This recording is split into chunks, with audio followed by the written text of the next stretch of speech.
সত্যি কথা, প্রতিদিনকার না এরকম রোদ আর একদম ভালো লাগছে না, আর বিভৎস গরম। তো যাই হোক, hi guys, welcome back to my channel and very good morning সকলকে। সকালে উঠেই এরকম একটা রোদ দেখে মুডটা প্রতিদিনকার মতনই খিটখিটে হয়ে গেল। দেন মায়ের করা স্পেশাল চাটা আজকে আমি খেয়ে নিলাম, আজকে আর আমাকে করতে হয়নি। তো সকালে ব্রেকফাস্ট করলাম মিষ্টি পাউরুটি অ্যান্ড লাভ, এই মিষ্টি বিস্কিটটা দিয়ে, যেটা খেতে প্রচণ্ড ভালো ছিল। তারপর স্নান করে পুজো করে চলে এসেছি লাঞ্চ করতে।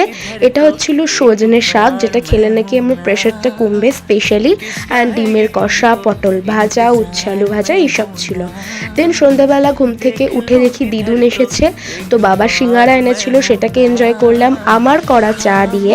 দিদুন চলে যাওয়ার পর ডিনার করে একটা ব্যাড নিউজ জানতে পারলাম, নাকি 2nd মে আমাদের মাধ্যমিকের রেজাল্টস বেরোচ্ছে।